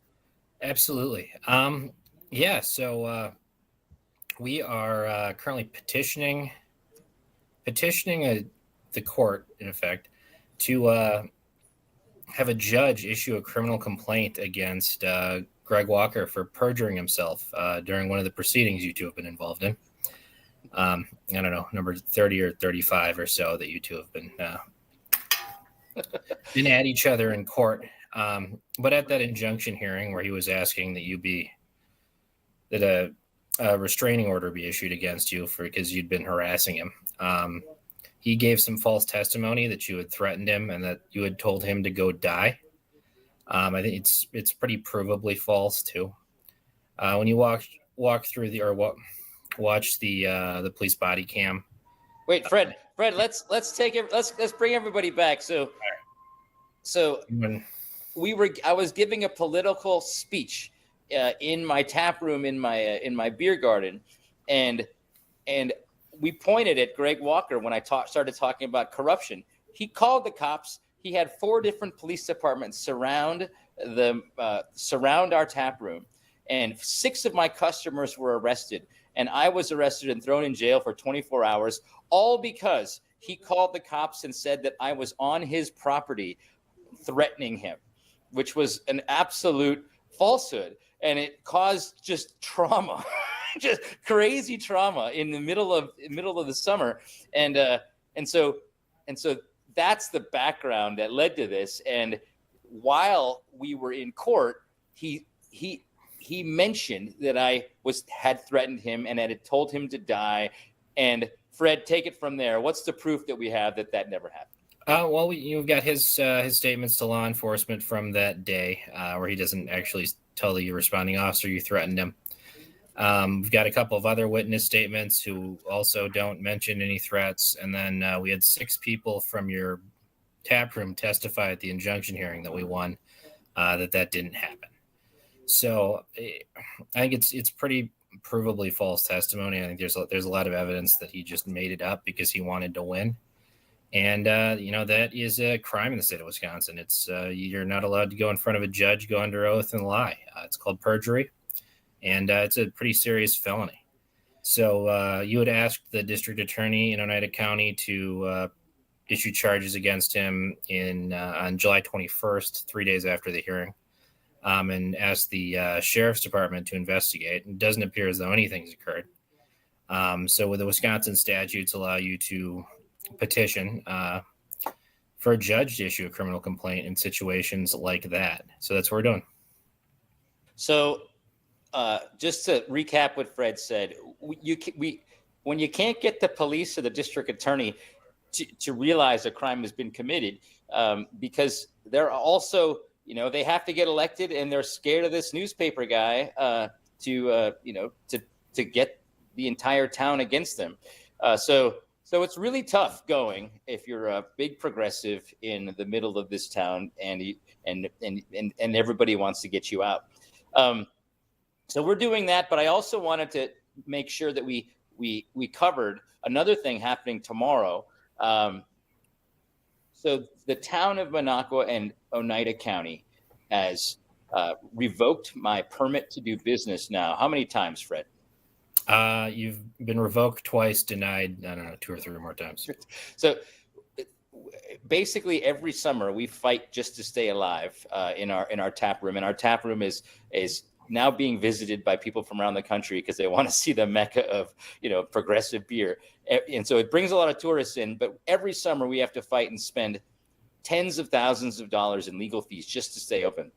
So they revoked our permit to do business last summer with this moving goalpost of zoning violations. I believe the most egregious violations that our business permit was pulled this time was we built our fence out of wood as opposed to metal, even though there's no county ordinance that says what material you need to build your fence out of.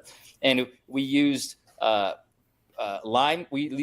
landscaping rocks to cover our beer garden instead of permeable pavers. And they said that that would hurt drainage. And we had an engineer say that landscaping rocks were even more permeable than permeable pavers. So these are the most egregious things that are happening. So what's happening tomorrow, Fred? How do we get my permit back tomorrow? Well, tomorrow we're going in front of the Board of Adjustment. We appealed the denial of your permit. This is an appeal of a denial. So after they revoked, we appealed that. We lost that appeal, but you reapplied. They denied your new permit. So we're going in front of the BOA on the appeal. Tomorrow morning at 8:30, myself, I guess their attorney and the Board of Adjustment and probably Carl Jenrich from the zoning department are going to the brewing company to look at the tap room. And they can see for themselves what it looks like and what you've done and everything that's going on there. So we're all going to take a look at that, then meet back at the county board meeting room at 1:30 for a public hearing on the matter, and then they'll take a vote on the appeal. Fred, I have questions. I have a lot of questions, but I'll try to keep them to our time limited here. Did you ever think in your wildest dreams when you went to law school that this would be the kind of work you would be doing, is battling with these, I mean, this is absurd on so many levels, right? It's really, it's mind-blowing. I think Kirk's trying to figure out how much money they've spent on this. Just taxpayer dollars just wasted. Yeah. They won't even. I don't think they'll even tell him. So it's really it's just been mind blowing how badly they want to keep him from just operating a business in that county, and it's fairly successful. I mean, it's packed every most days during the summer. He's got a bunch of employees. He pays them well. It's generally just. I mean, if you look at it objectively, it's a very good thing for the area.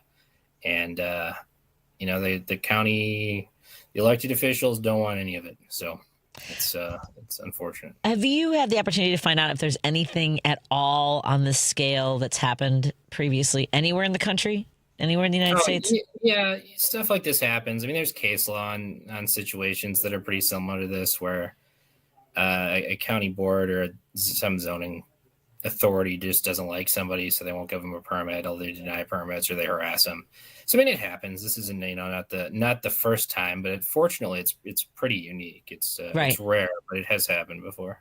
So let me jump in, and I've gotten a lot of people on the socials and friends of mine who have said, I've never heard about this level of insanity trying to hurt your business, other than this dude in Colorado called the Killdozer, where their county board built a street that went around his mechanic shop so that nobody could even a muffler shop, so nobody could even enter his muffler shop. He lost all his business.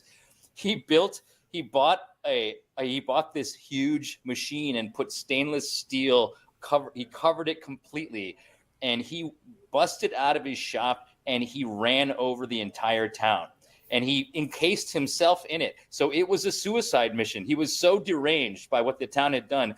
He just ran over the library, ran over the county building, and nobody could get to him because he'd sealed himself in. That's the only time I've heard about something a little even worse than what's going on up in Oneida County.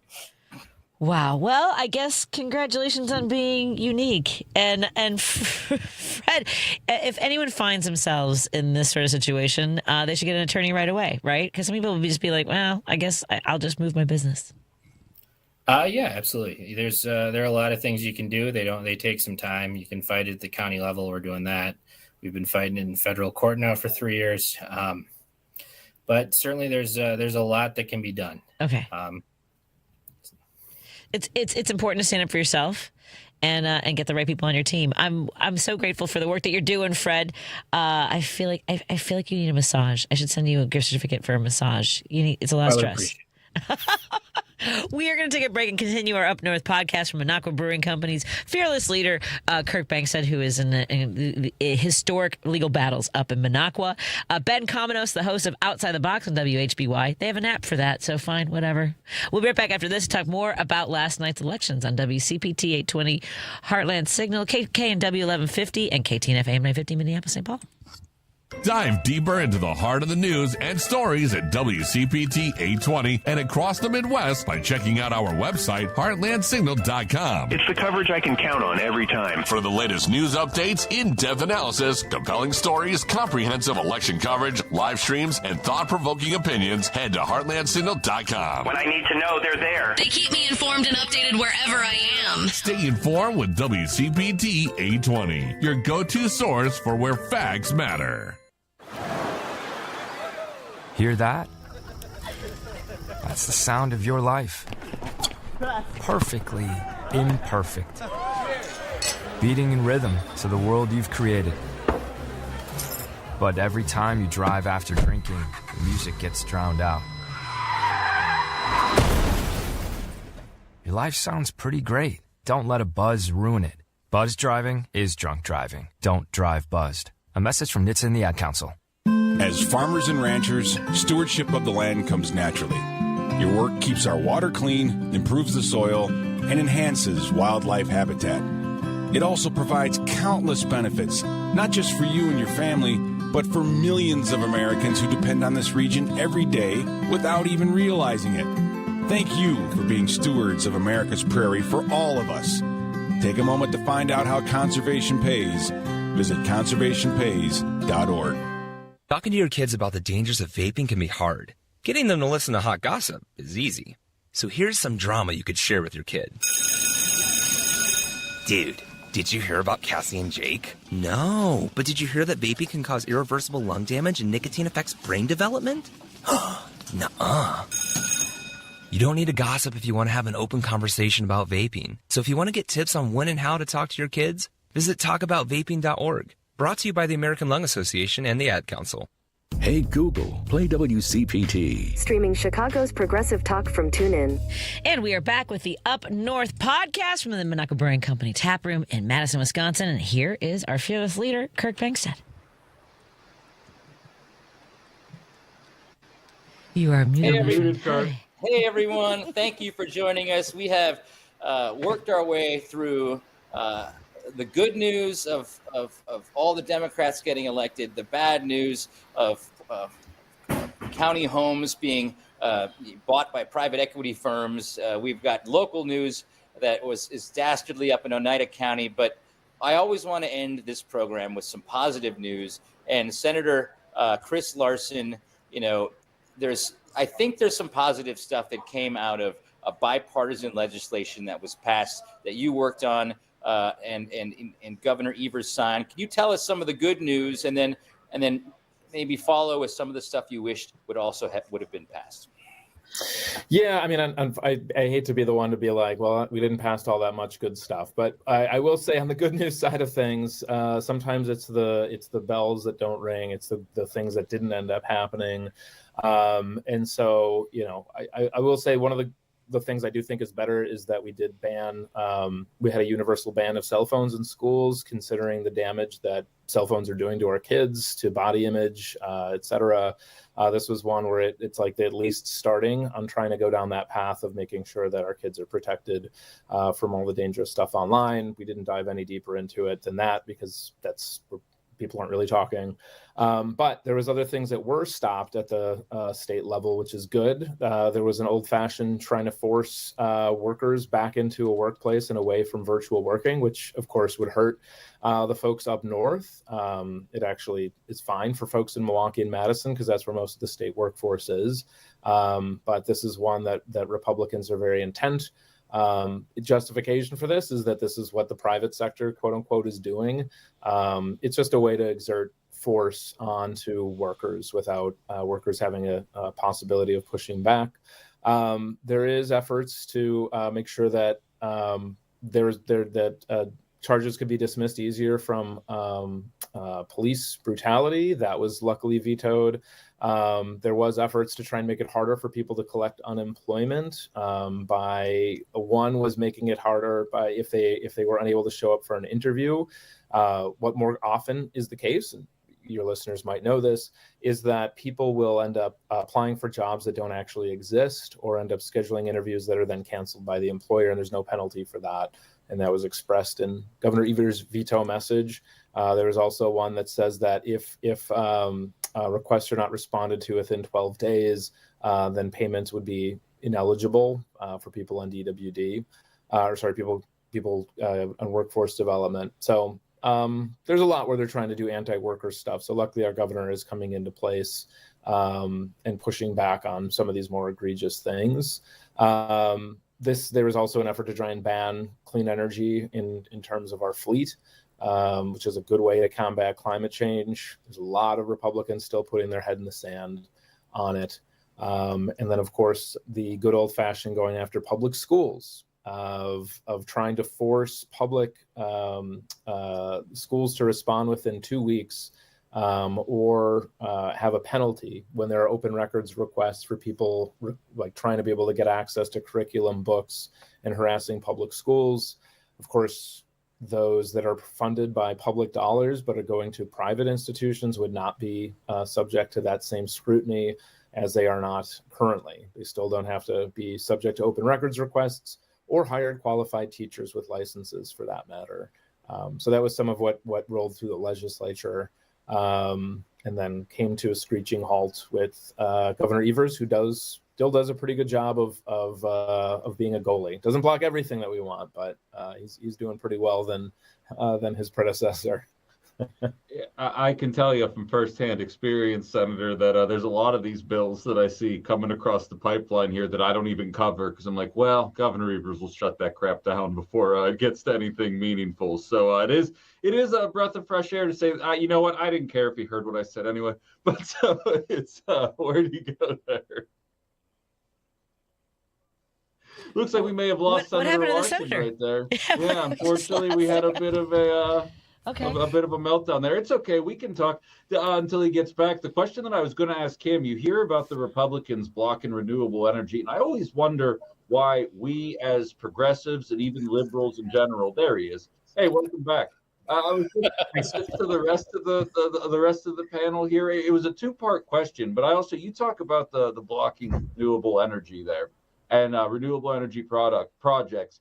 Has there been any kind of concerted effort? When I talk about renewable energy on the show, specifically to conservatives, I always phrase it as I'm not trying to replace other things, but it's a matter of economics. If we can power society through the sun and wind, that should be more desirable than doing it through any other means. Has there been any effort to kind of position the renewable energy conversation from an economic one that maybe Republican legislators might not necessarily still be on board with, but I think might be able to capture the minds of a handful of voters that might otherwise be on the fence about it from an environmental standpoint, not justifying it, but just trying to crack this from another angle here?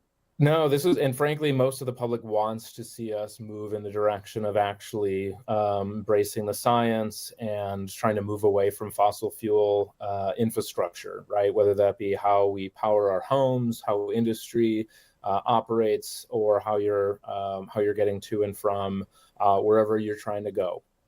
And the public is very much in that corner. Unfortunately, we are, of course, battling the most profitable industry in the history of humanity.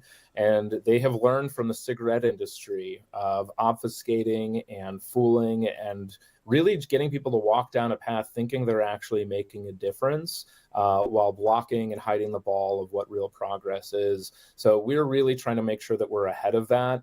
There are tons and tons of arguments.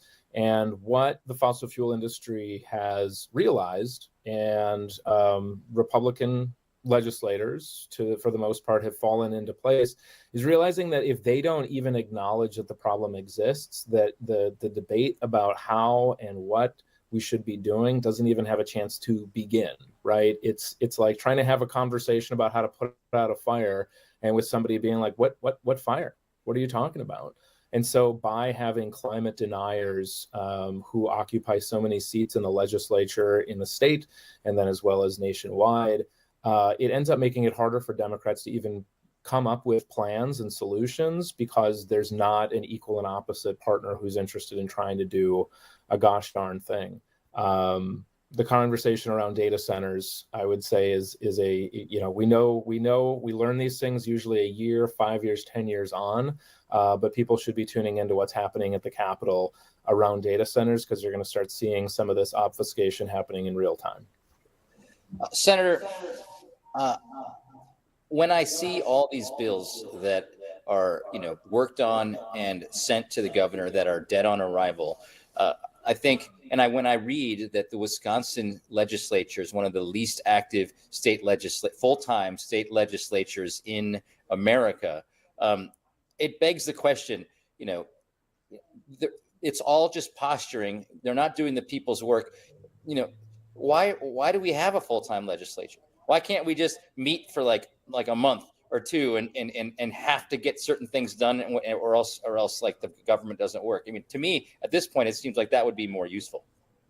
Yeah, I mean, I think that's the argument that they want to make. I believe that government should be responsive to the public, and it depends on how much you're doing. Like today, I literally, right before I jumped in the show here, I was at a public hearing up the road, listening to constituents about an issue about a freeway bridge.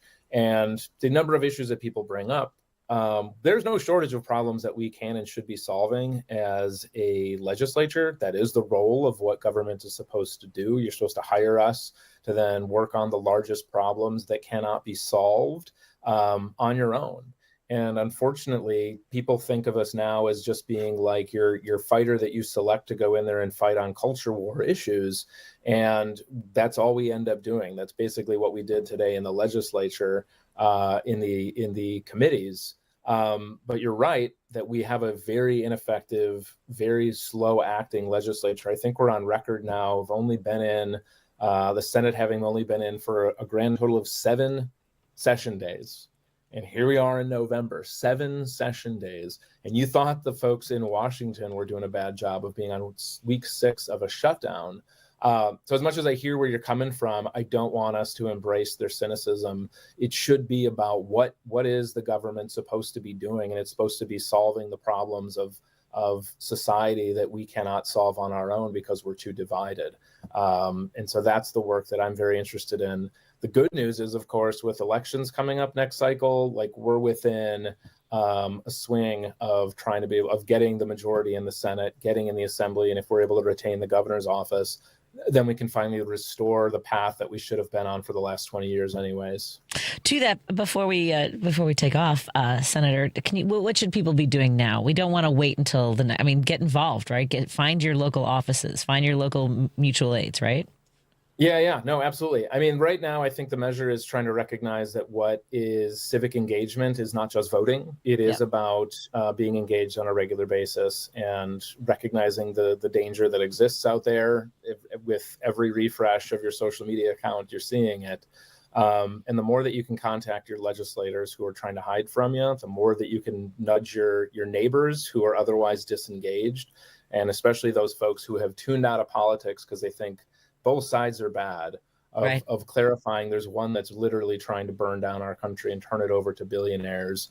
And there's another side that is trying to make bus fare affordable, trying to get access to healthy groceries for people that don't have it, and make sure you don't go broke every time you get sick. They're not the same. So people who know that, tell your friends, get them involved. Then they'll come out and vote in the next election. Excellent. Again, thank you so much, Senator Chris Larson out of Wisconsin. Kirk Bangstad, our fearless leader, the owner of Minocqua Brewing Company. Go to MinocquaBrewingCompany.com. Maybe purchase some progressive beer, some woke coffee.